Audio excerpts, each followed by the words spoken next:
Good morning, dear Dharma friends.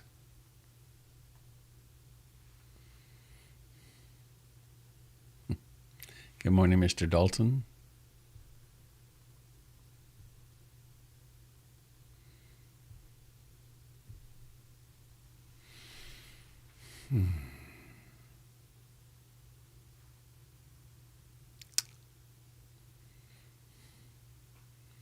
The sun is coming back again, I think. It's not showing much yet, but I am Robert Beatty.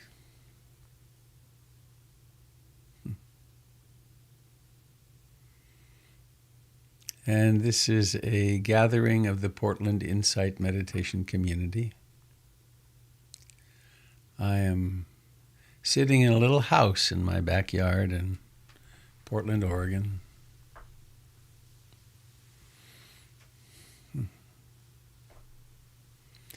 This is a lineage of teachings that comes from the Buddha down 120, 140 generations or so, through Lady Sayadaw U Ba Khin and Ruth Denison. We are the remarkably fortunate inheritors of this beautiful teaching.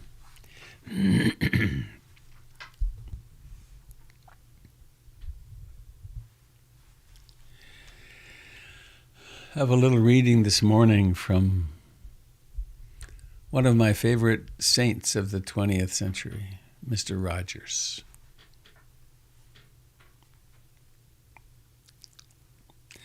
I say that humorously, but, you know, he was quite a guy. His devotion to children and the efficacy of his devotion to children.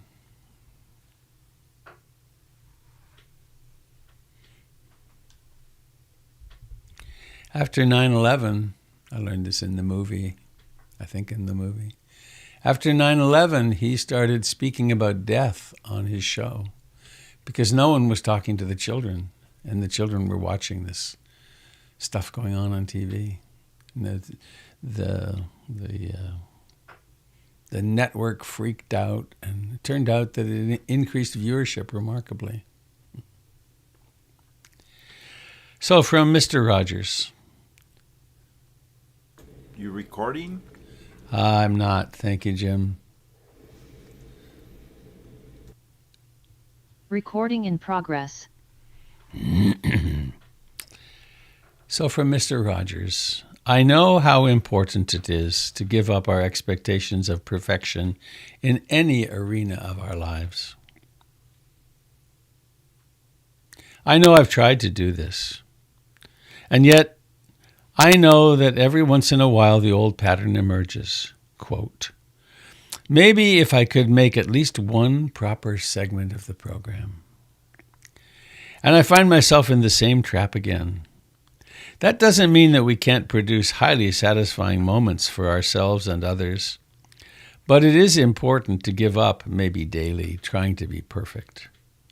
Of course, I think we want it so strongly because we reason that if we are perfect, if we do a perfect job, we will be perfectly lovable.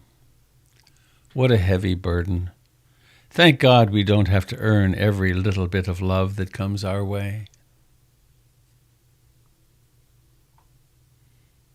I know how important it is to give up our expectations of perfection in any arena of our lives.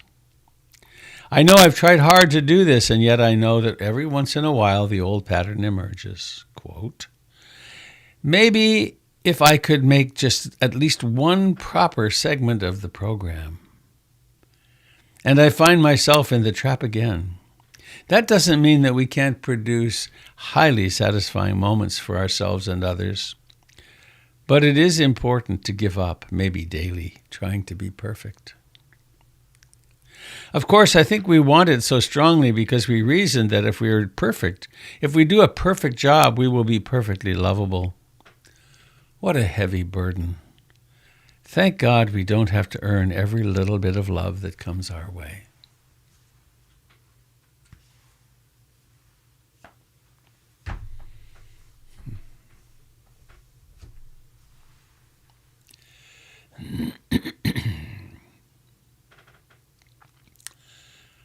Let us remind ourselves of the refuge in the Buddha, the Dharma, and the Sangha. Not as some rote pattern to speak, but life really is unpredictable, isn't it? Utterly. So where can we take refuge in the midst of this constant change? Why not in being awake, in the mystery of mindfulness?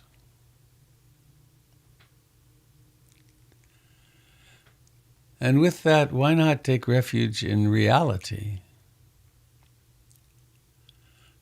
in the actual experience of being a human being?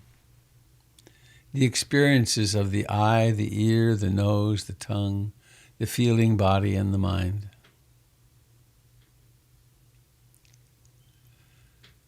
And why not take refuge in the community of practice, the Sangha?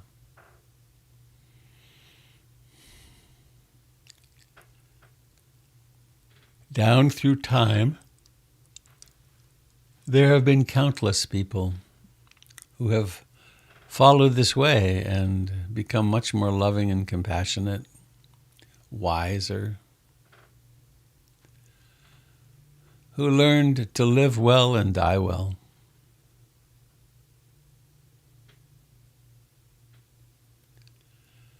And so here we are, let's sit.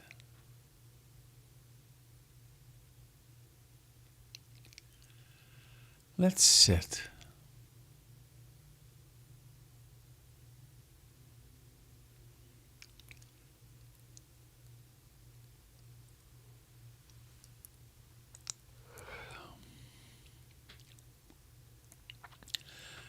The slowest changing aspect of a human being is, of course, the body.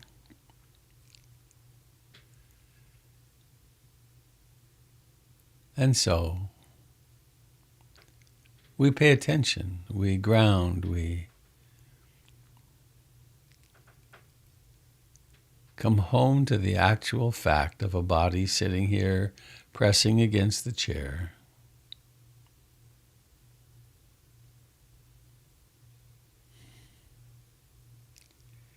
And breathing.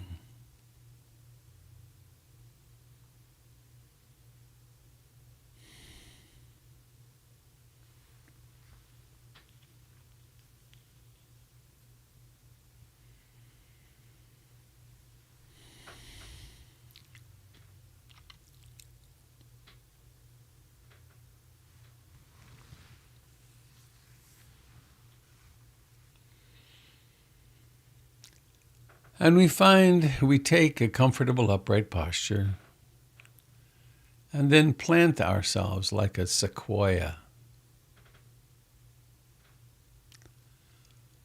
Or maybe like those creosote bushes in the Mojave Desert whose roots go down 50 or 60 feet. We take a seat. And this is the seat of our awakening.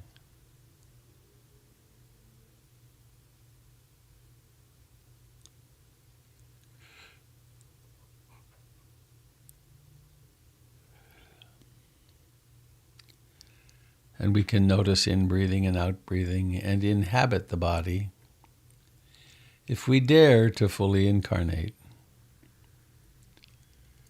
to notice the rising and falling of the chest and abdomen.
in addition to the body that breathes, there may be sounds. This voice emerges episodically. Notice how it comes into being and then disappears.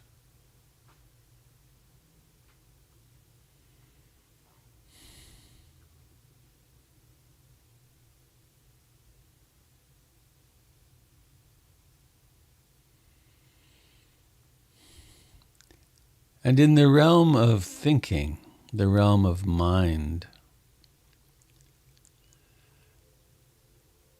there are probably thoughts, maybe a lot of them.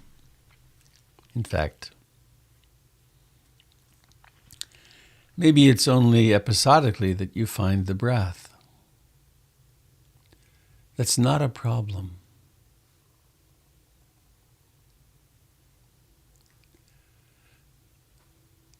The mind wanders. It generates the past and the future.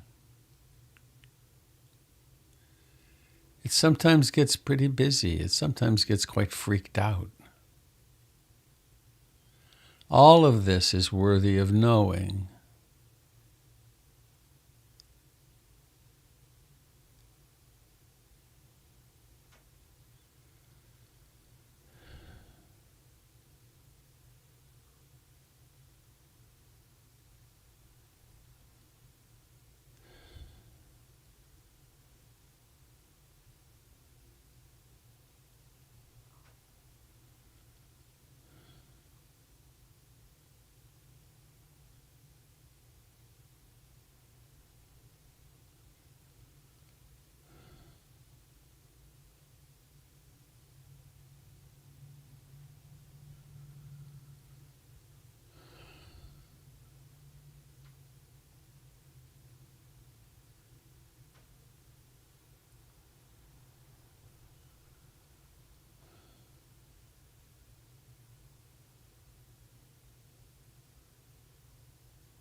And it's always useful to have our understanding of the five hindrances.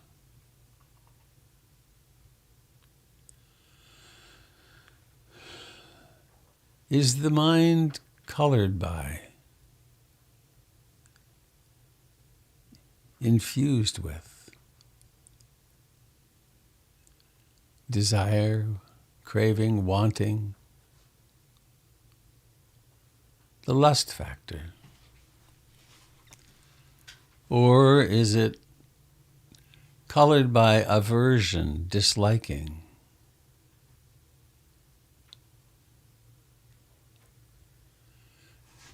Or is there perhaps a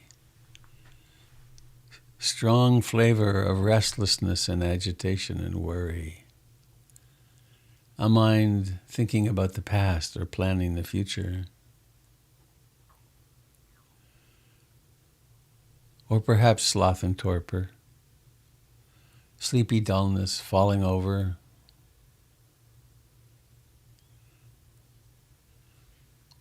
Or doubt.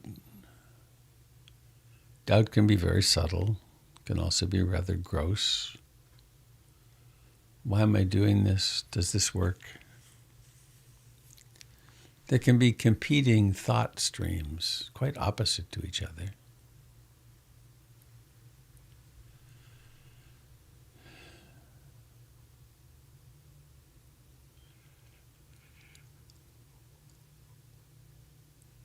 Are there emotions present?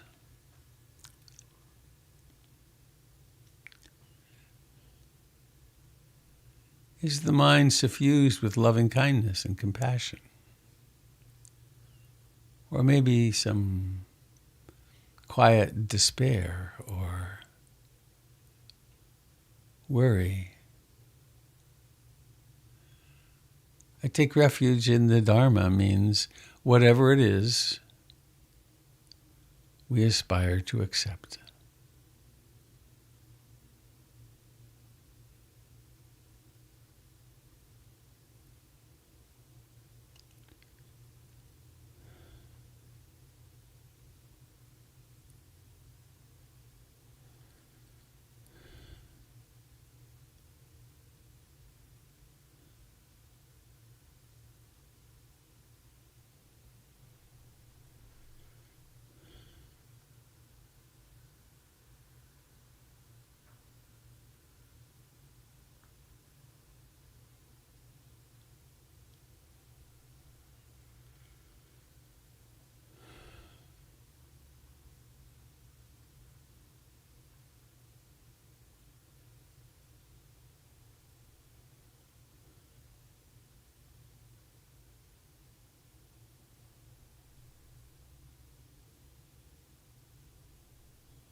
There is a certain effort required, wise effort. The effort to restrain unwholesome states, to awaken to them and then ground them in the breath.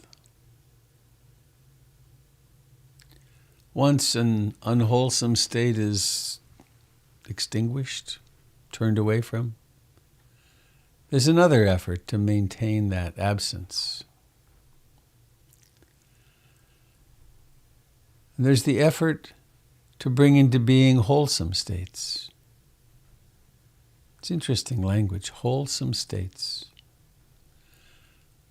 Mindfulness, curiosity, persistence, concentration, tranquility, equanimity, joy. And once they're running, once they're up, why not continue them? And the central two factors are mindfulness and concentration.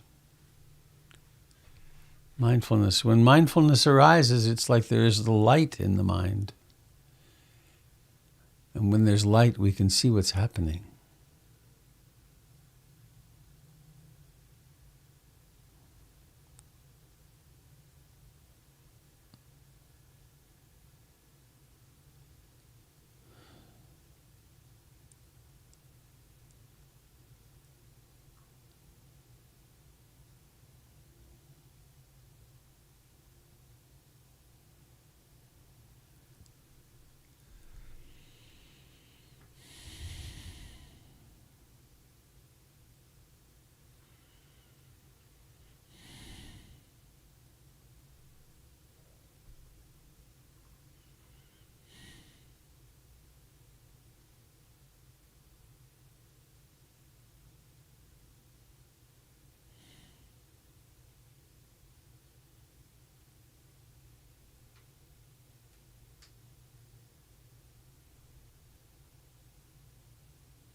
To stop and sit like this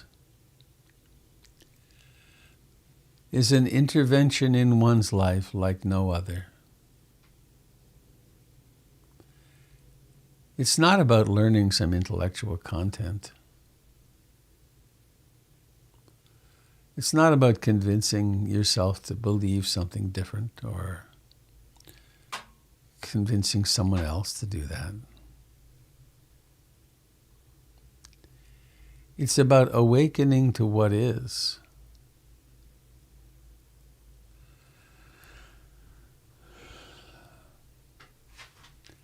We race through our lives trying to find some place of stability, some place where our sense of achievement lasts.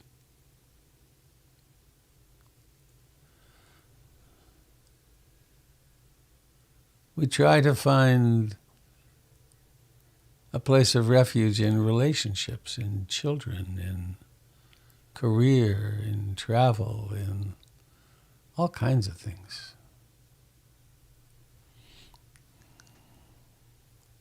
We lose ourselves in television and intoxication of various kinds. But here we are, stopped.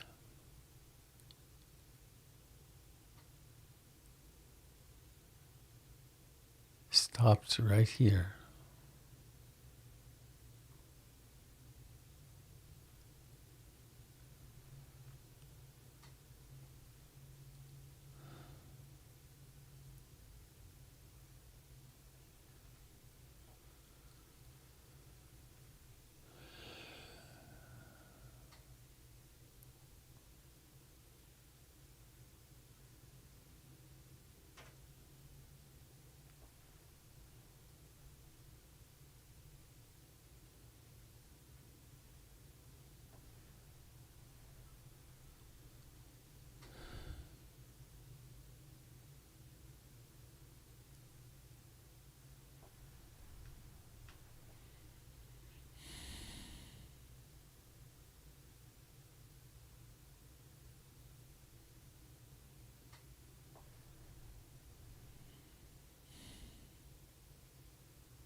There is a time-honored strategy across spiritual traditions of developing concentration on one object for a while, of learning how to do that. And it's called Samadhi Meditation, or concentration practice. If we were Hare Krishnas, we'd be chanting Hare Krishna, Krishna Krishna, Hare Hare, dancing.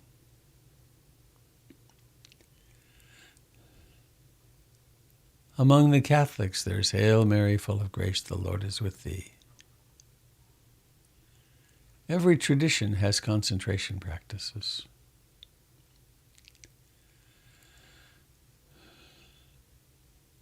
And so time and again we come back and fully incarnate in the breath, in the actual sensations of the breath.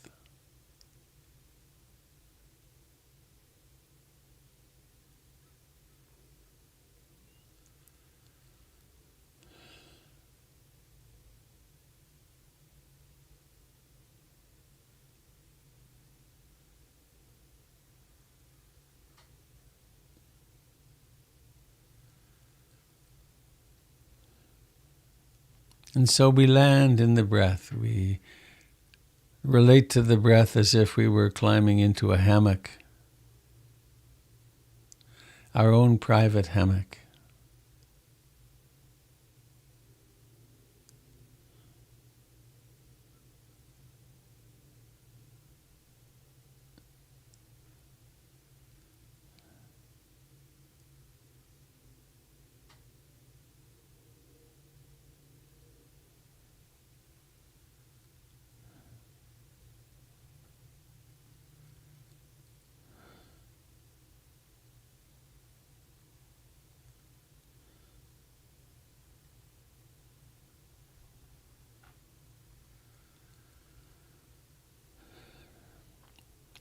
On each in-breath, we might note rising, rising, falling, falling on the out-breath. And we make a certain devotion to in-breathing and out-breathing.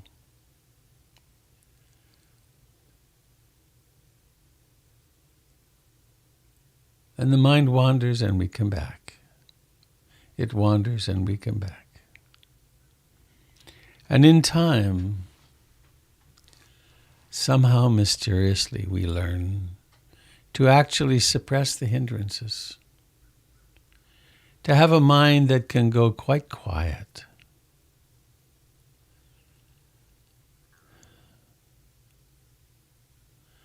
There's no violence in this, there's no coercion. It's just by awakening.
And balancing this concentration practice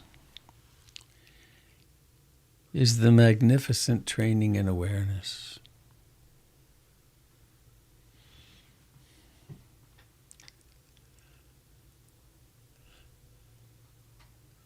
Notice the mystery of this awareness.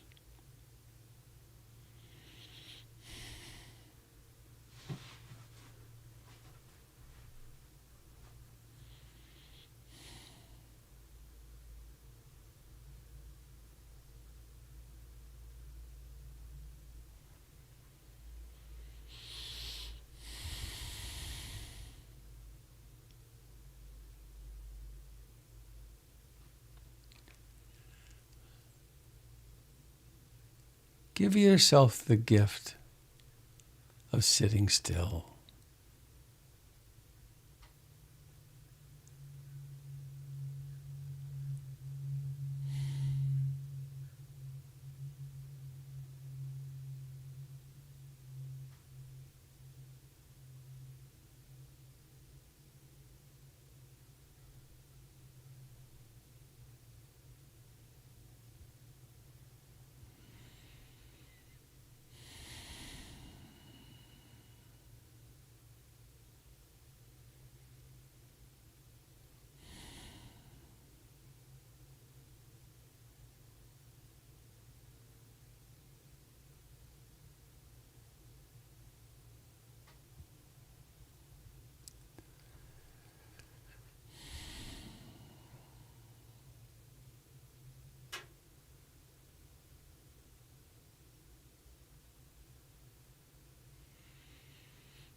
We weave into our evolving practice, along with mindfulness and concentration. We weave in or conjure up love. You can look at what is your attitude toward your practice right now. Is it coercive or critical? It should be different, should be better, shouldn't be like this.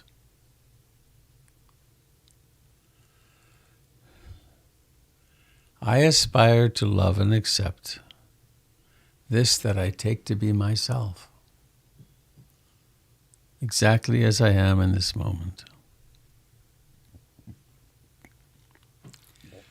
To hear and know and act on the basis of that simple phrase, but understood more and more deeply, means that our meditation becomes one of great ease. Because love means there's room for everything. So that wandering mind, that obsessive thought, that pain in the back, that fear of something that's coming in the future, perhaps. I aspire to love and accept it all.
And when we pause, When we stop running, when we sit down and let the wave catch us, we discover that there's some pain. There's some physical pain in the body. Maybe a lot. Some of us have chronic pain.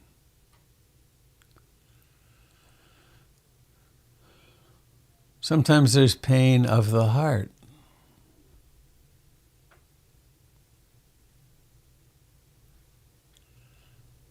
And in a strange, counterintuitive way, we move toward this pain. We become willing observers of human suffering, our own, with a very specific intention.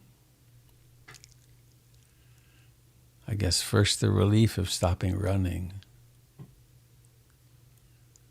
But also I aspire, I intend, whenever I discover myself to be hurting, I intend to practice sweet compassion, kindness, to notice this, to embrace this.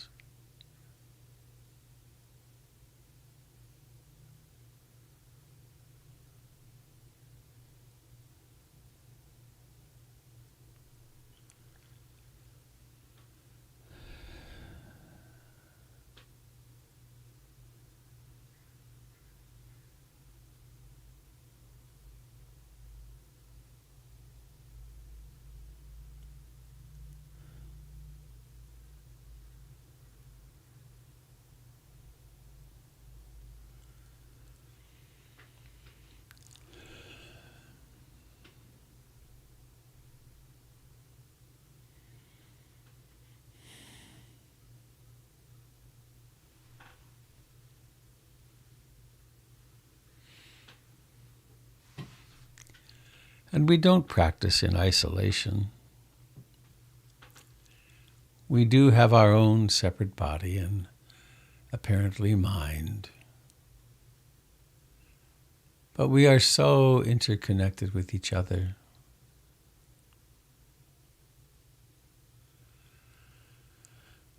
We breathe the same air.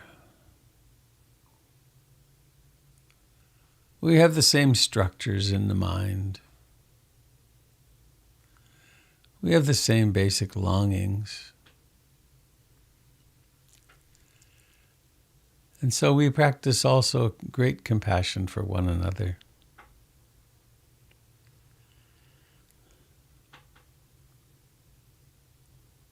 And for all beings.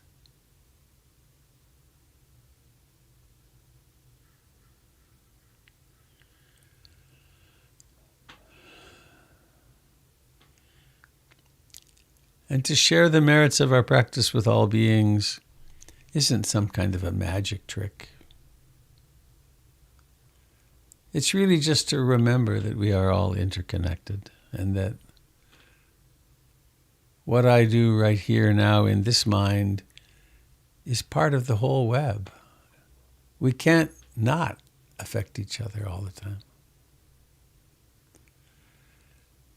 So we take responsibility sitting here, right now. We take responsibility for this mind, this heart.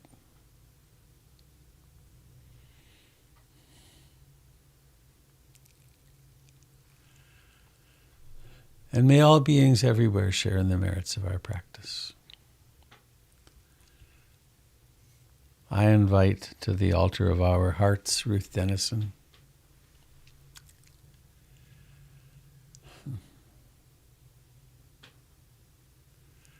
A person who profoundly changed my life.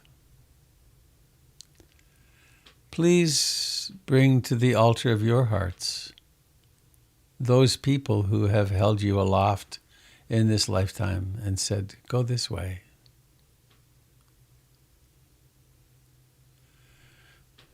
Perhaps they taught you a skill. Perhaps they taught you some basic morality lessons. Perhaps they loved you in a way you'd never been loved before, and you woke up to that.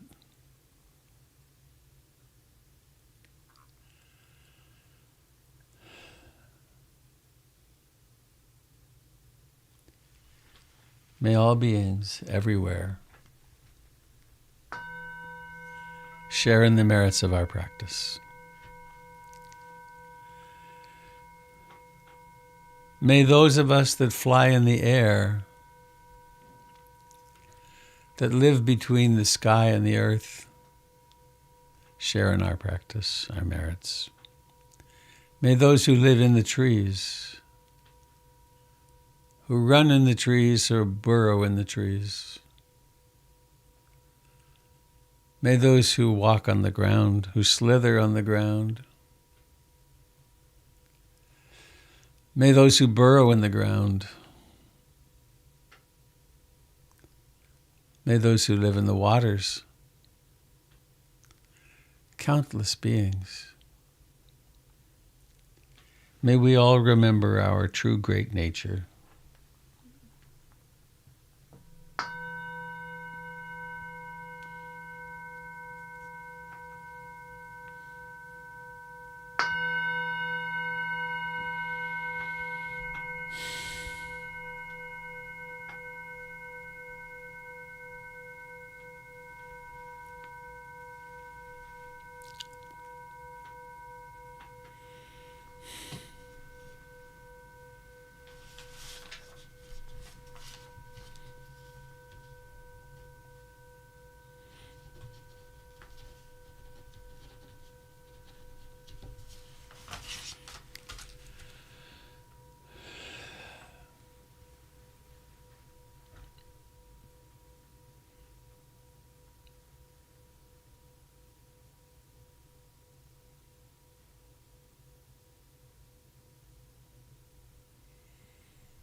I invite you to join me in a very simple practice.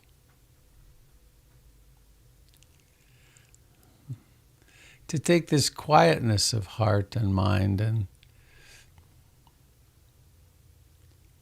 take a moment to look from one little portrait to another.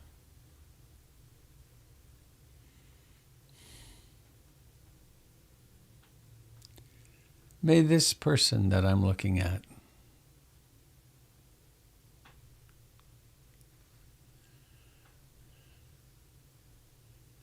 may he, she, they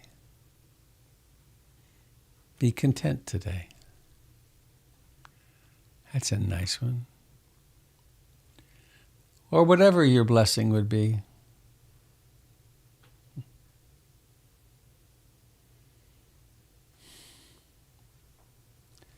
May this human being on their journey from birth to death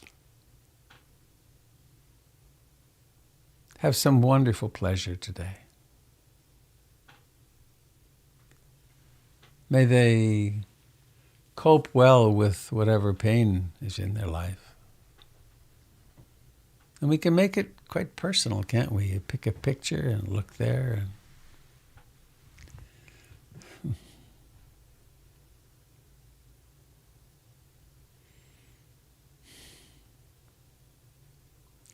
Much more fun than criticizing people. We can always find something negative to project on every person. But it's such a simple, well, if one has the mindfulness and the will, I guess, it's such a simple change to think, oh, I wonder what this person is facing today, and may it go really well.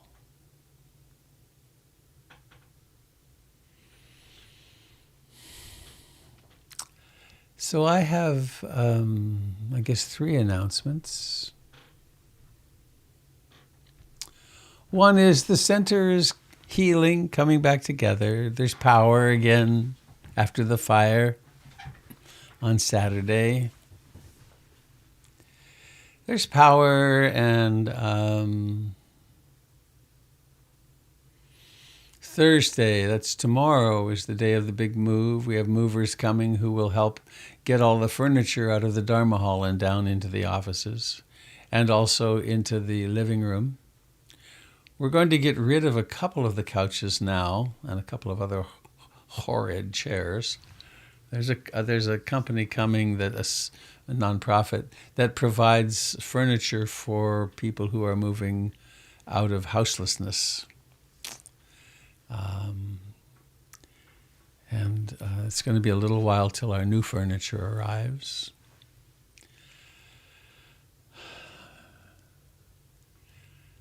A week from last night, the 1st of February, the Diversity, Equity, and Inclusion Committee of PIMC invites you to an open meeting where we want to hear from you and we want to share with you what we've been doing. Among the attractions, Kat Sela will be showing her PowerPoint, which is a feedback to the community about itself. The questionnaire that we created almost 6 months ago now gave some very interesting information about who we are and what our attitudes are. And so I'd like you to consider coming to hear that. We've also created a statement about this diversity issue, and I'd like you to come and see what you think of that and bring up anything else that would be of use to us as a community in becoming more loving and open. And fulfilling my responsibility of the request of your financial support.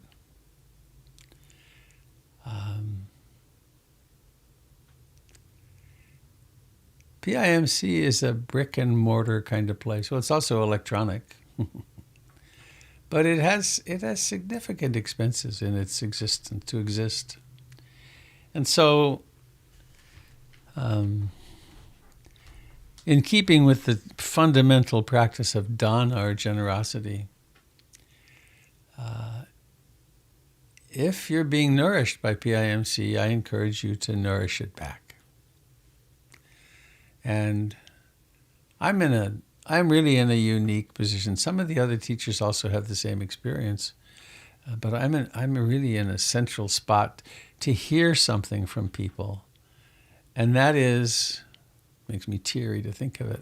The number of times I've had someone say, PIMC totally changed my life. Right? I was suicidal and depressed, and I started practicing and coming to the center and coming online, and I don't have that anymore. I'm not always afraid anymore. I used to go around filled with hatred, and now I actually have loving kindness some of the time. I used to hate myself, and so on and so on. So PIMC is a place of remarkable transformation. It's a place of cultural transformation as well, because every person who becomes more loving then has their impact on the world. So if what happens at PIMC is helpful to you, and if you'd like to see it continue to be helpful and blossom more, then I encourage you to go to the website and make a contribution. And the best kind of contributions for budgeting and so on are the monthly ones. And also, if you have a will, or you're creating a will, think about putting PIMC in it. Because the intention and the probability is this will go on long beyond us. And so we can help it survive into the far future. We've done a lot recently. Boy, have we done a lot to make it more seismically capable, and we'll be doing a lot more in the next few years. So that's my request for your financial support. And I think that's all I want to say by way of announcements. It's enough. Oh, opening. I'm going on vacation. Saturday the 5th, Jennifer and I are on the bird to Costa Rica, where I'm going to disconnect completely for 2 weeks. That's my intention. And things will continue, obviously, in my absence. But we're thinking that our first meetings will possibly be the end of February. And it depends partially on COVID. It doesn't make sense to open in the midst of a COVID blossom. And the plan is that we will open with Sunday morning, and we will have registration for that. We have to limit our numbers. We may have 2 sections, a 10 o'clock and a noon. And we'll see how it goes. So, have you anything you'd like to share or questions you'd like to ask? Hi, Robert. Quick question. I hear a quick question. What kind of distinction should I be making between extinguishing hindrances and aversion, which is something I understand to be an element of dukkha? You know, the flip side of craving is aversion. How should I be making a distinction between them? You mean, I think I know what you mean.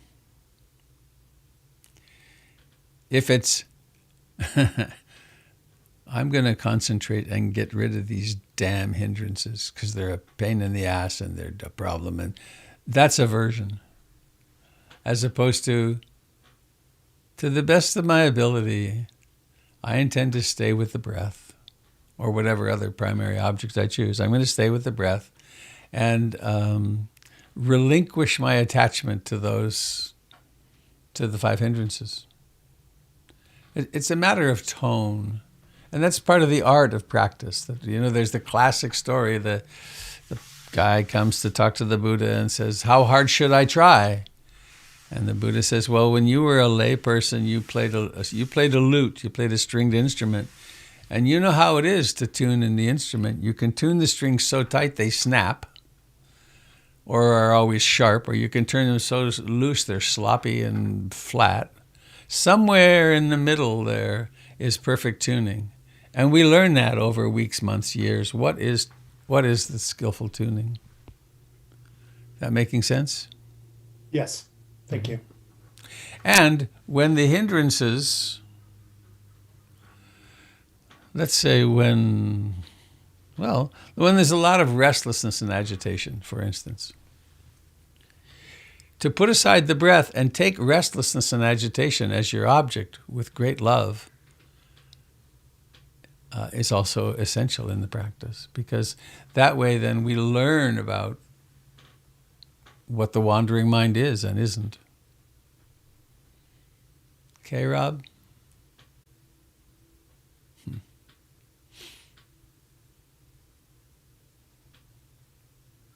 Nice hoodie. You look a little monastic. Yeah, I'm channeling my inner Merton today. Your inner Merton, cool. Good morning, Robert. It's Jessica. Hello, Jessica. Hi Sangha. I just wanted to follow up per a book recommendation from you, and I think from maybe another teacher or two from PIMC, that I just finished, Forgive for Good. Ah. Boy, what a gem. And I just wanted to say that out loud to everyone, because it's really quite special in terms of, for me at least, seeing how that ties into our metta practices, seeing how that ties into not creating enemy images, there's just so many linkages there. And I have to laugh in some ways because I feel like he, in many ways, is advising people to meditate daily. He never says meditate.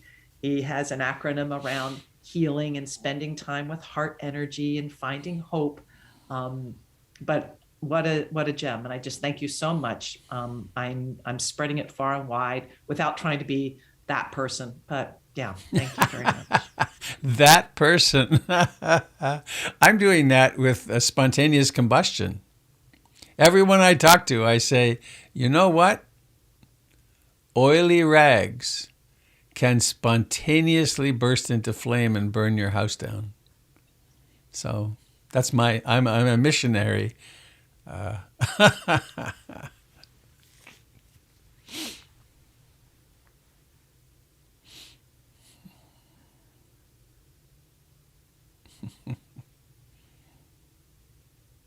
Forgive for good, and on the way, take conscious care of your oily rags.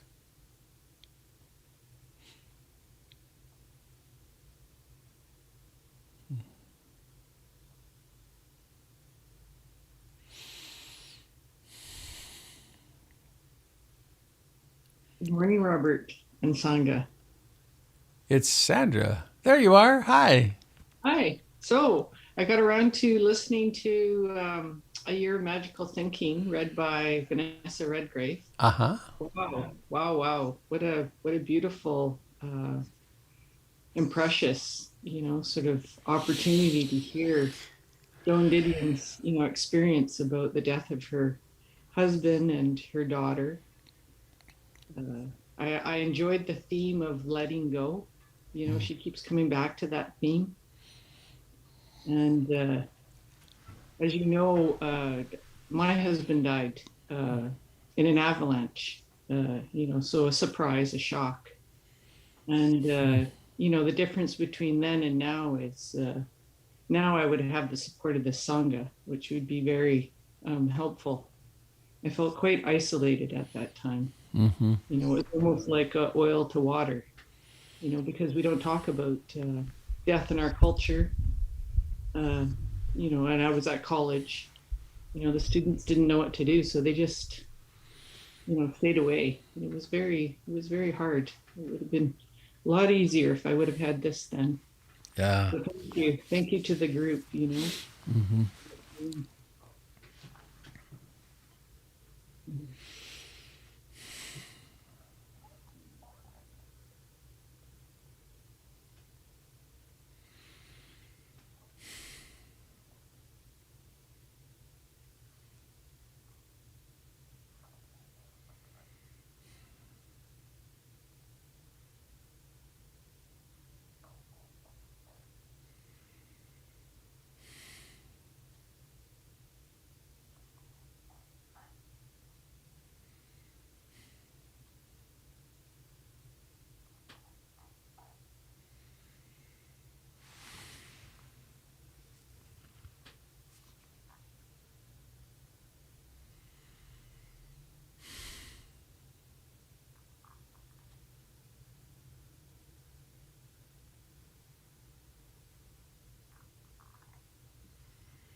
Life is much more difficult than I thought.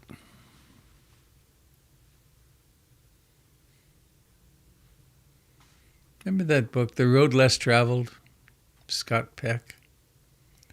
The first line was, life is difficult. And it takes in my experience, it's taken a long time for the denial and distraction to soften enough to be able to realize how,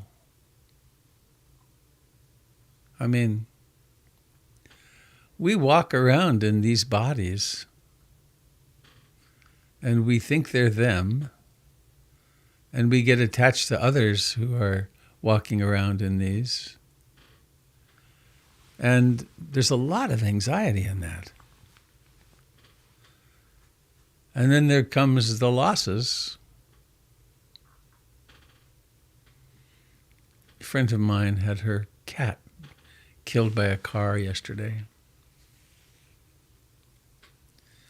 And my dog Budo, who's 18 and a half. Yesterday, I guess, I went out and he was barking, and he wasn't at the door. He was 10 feet to the left of the door. He's going blind as well as deaf, barking to get in. And he's now bumping into things, so he's losing his sight. And we're going on this wonderful vacation, and my stepson Adrian will take care of Budo, and he'll take care of him really well. But the last time, Budo came out here in the backyard between the house and my shed here, and he wouldn't go in. He was waiting for me to come out of the shed, and he's somewhat demented as well. That happens with dogs. And I have this concern. I wonder if he'll be here when I get home, and I'm going to have a couple of adults be on call in case something bad happens with him and he needs to be euthanized, so Adrian wouldn't have to do it alone. But these thoughts are there, and they're real. It's not like I'm fantasizing something. So it's that kind of thing that pushes me into my practice more. That in order to stay awake and to realize how precious and vulnerable we are, it takes a lot of inner and outer support.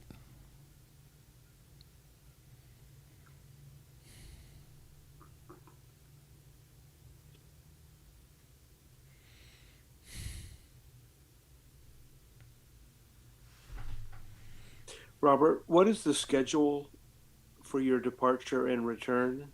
I leave on the 5th. And I'm back on the 19th.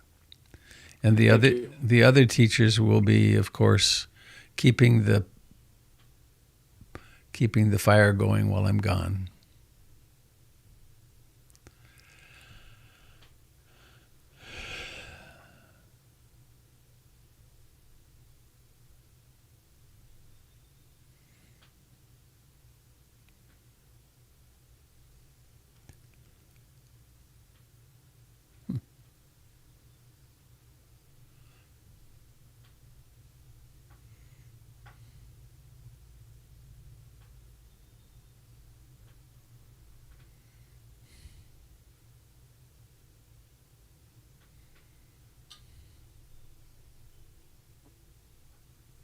Good morning.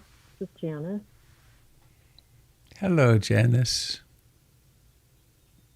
I just read and learned yesterday that Thich Nhat Hanh died on Saturday. Mm-hmm. And I hadn't, with so much stuff was going on that I hadn't checked into news. But anyway, he is definitely one of our great teachers. And I want to call to the altar of our hearts, Thich Nhat Hanh. Mm-hmm. A giant of a human being. Mm-hmm. Mm-hmm.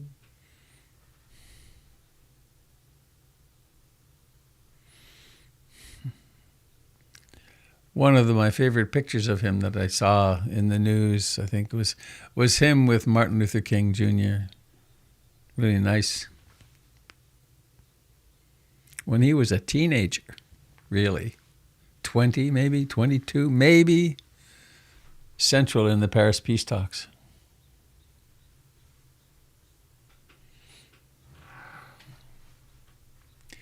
He created in Vietnam during the war the Order of Interbeing, which took no sides, and both sides killed them. But they were a force for good, for healing and taking care of people. And it was his brainchild.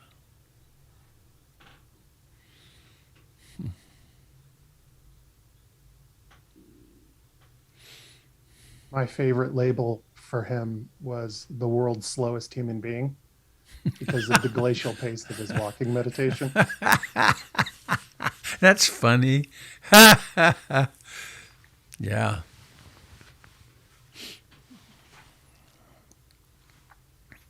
I never practiced with him, but I did I see pictures or just the description of him walking at Spirit Rock with something like 400 people behind him, just walking and having this crowd of ducklings following behind.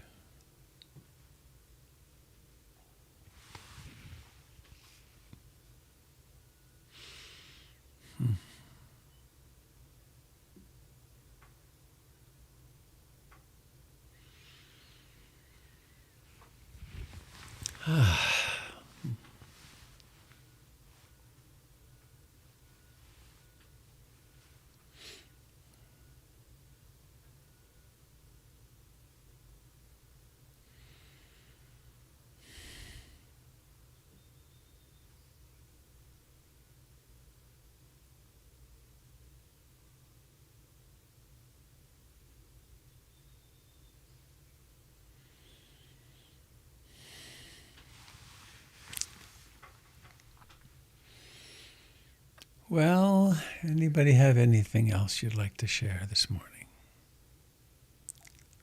I'd like to share a thought, Robert, Michael. Michael, Hi. where are you? The I image can't- that you just gave us of the 400 people walking behind Thich Oh, Nhat yeah. Hanh, Right. that's very powerful. It makes me think of the importance of leadership and teachers in the world, and how hungry people are to be given truth so they can, cohere around that and follow it. And the next thought that came was that the compassion that I'm reminded of here is one of those leaders. And when we bring it into the world, it assumes a position of leadership. And people are given directions to their own compassion. So I don't know, the idea of compassion as leadership seems important to me, so I'll give it some thought today. Thank you.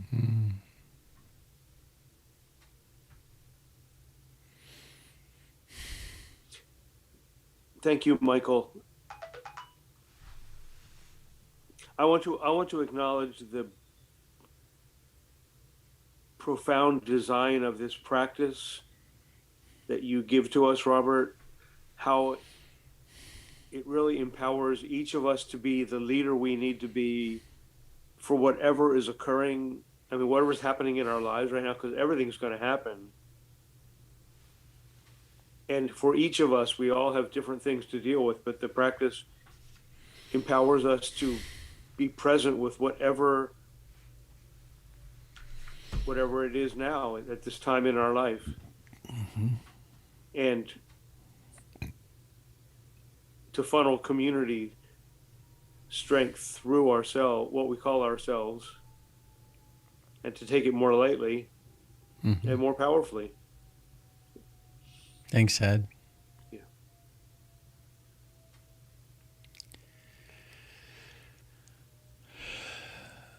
Anybody else? Good morning, Robert. It's Joe. Hello, Joe.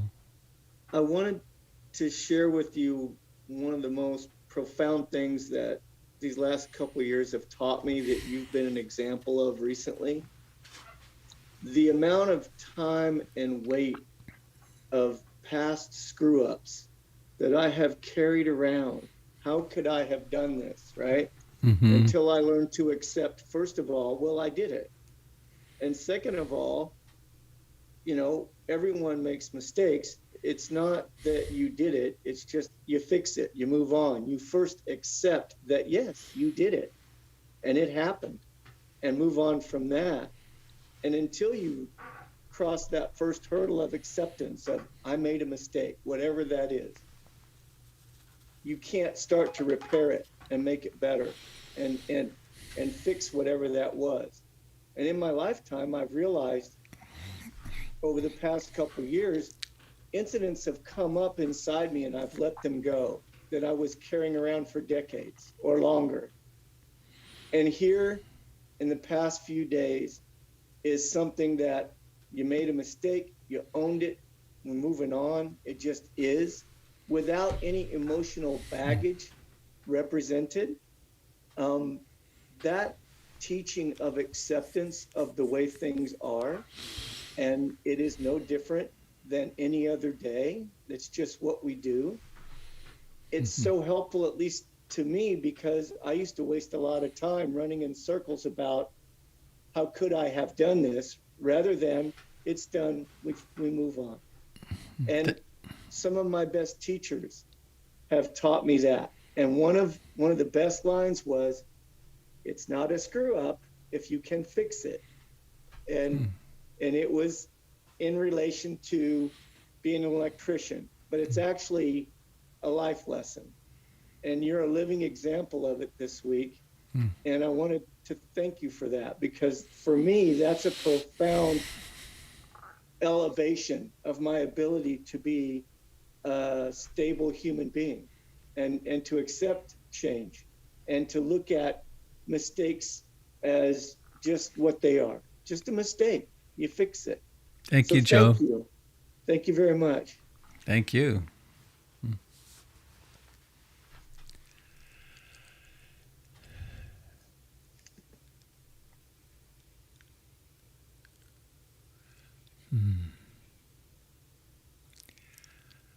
Well, shall we sing our way home? Actually, I'm moved to say one more thing, which is, there was a time when I fell pretty badly on my face. And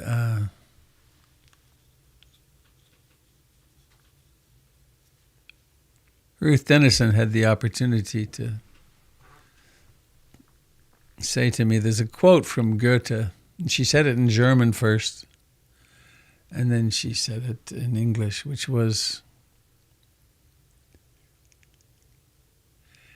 there's no shame in falling down. The shame is if you don't pick yourself up and go on. Yeah.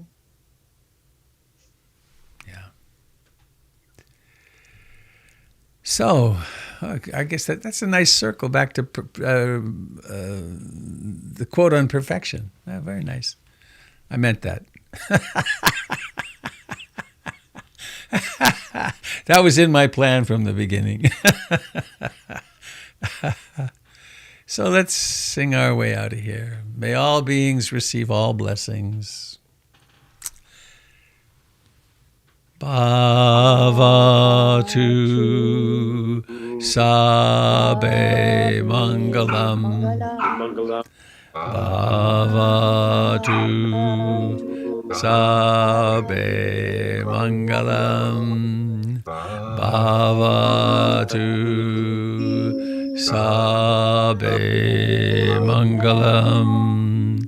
Sadhu, sadhu, sadhu. David Butler. Pat Walmer. Back at you. Goodbye, dear friends. Have a lovely day of mindfulness and compassion. Thank you, Robert. Thank you, Simon.